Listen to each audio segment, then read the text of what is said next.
Welcome to the second episode of my Just Started Blender Experiment series. If you watched last episode, you probably remember that faked volumetric smoke I made. And now I made a second attempt to fake volumetrics. This time I have about 100 planes which are always facing towards the camera with the help of a track 2 constraint to simulate my volume. If you're wondering how you can quickly make 100 planes, just add one plane, go into edit mode, select two edges, subdivide them by a very high number, delete the selected edges, and select everything and extrude that. Okay, there you go, you have a lot of planes in no time. Good, but back to the experiment. Now let's have a look at the material of that volume. It has a very low alpha value and set transparency activated. And it has two textures. The first one is a blend texture, a sphere blend texture with some corrections in the color band menu to make a higher white proportion. And it is bound to an empty object in the center of the volume, and it's mapped to alpha with multiply. Through that texture, all that remains is a sphere in the center. Okay, and the second texture is my volume texture. It is also bound to the empty object in the center, and it's also mapped to alpha with multiply.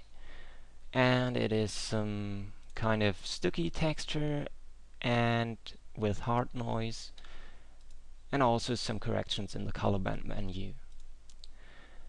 Okay, all that's left is a little compositing. I added some glow and some highlights, and now this is what you get. Okay, and the final render looks really awesome. It's really hard to tell whether this is true volumetric or it's fake volumetric. But keep in mind, this is all just playing around, because Blender is already about to get its true volumetric renderer. There are already some experimental builds out there which support that feature. And if you're interested in that, you should check out Fast Harry's channel. He has quite some exciting stuff to show you. In the second experiment, I tried to make a lightsaber. I know lightsabers were made before, and I also know lightsabers with motion blur were made before. But lightsabers with motion blur and correct masking? I don't know, maybe, but I haven't seen that yet. Okay, but let's first have a look at the standard lightsaber effect. I have here the blade of the lightsaber, which is just a cylinder, and it is in a separate layer, and it's also rendered separately. Okay, and that blade has a constant white shadeless material. Okay, and in the compositing nodes I did this. Here I have the lightsaber image.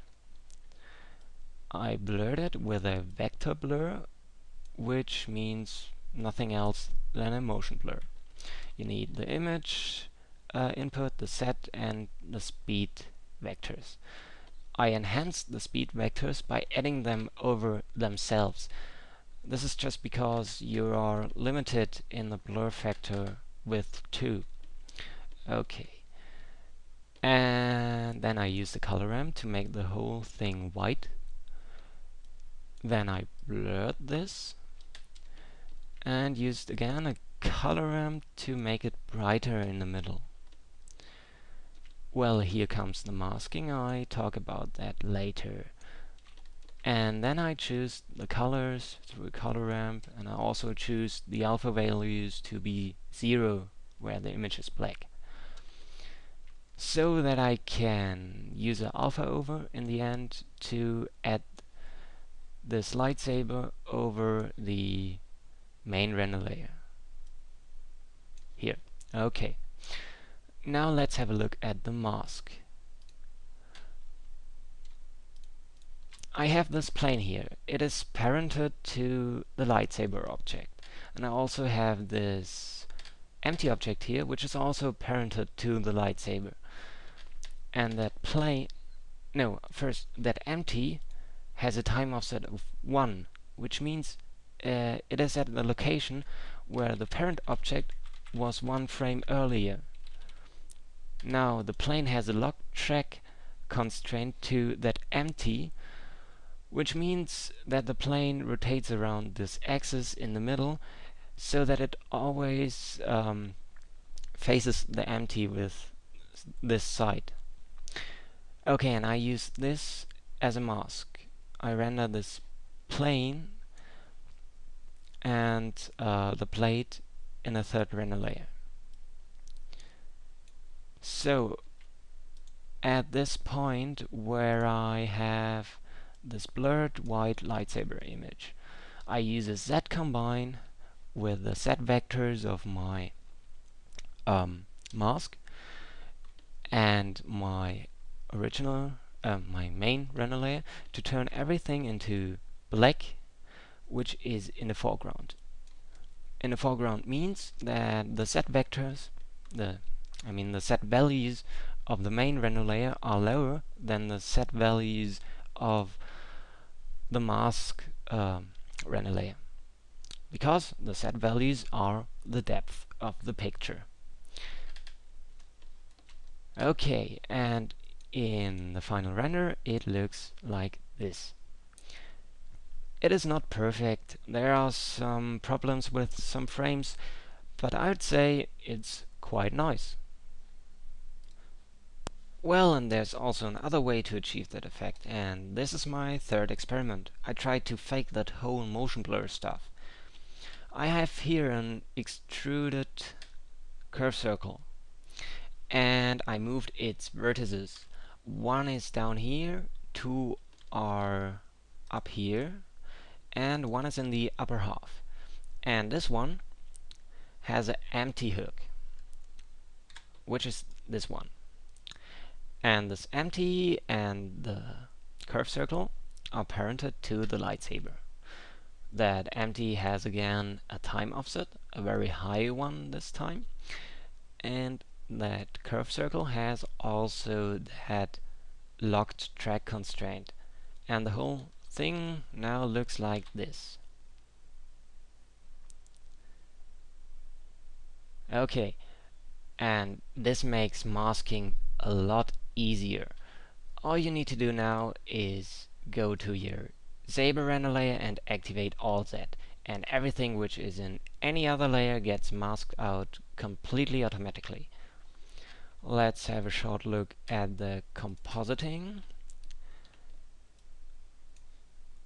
As you can see, that cube got masked out automatically.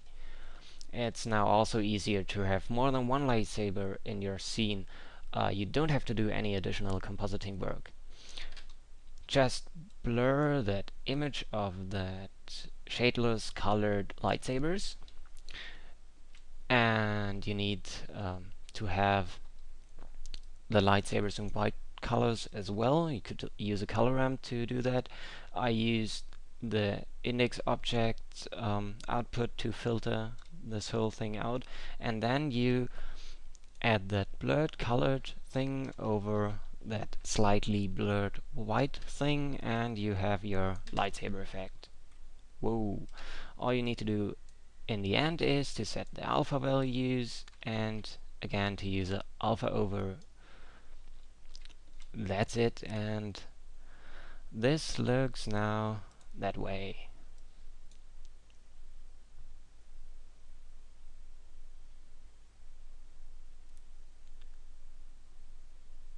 Okay.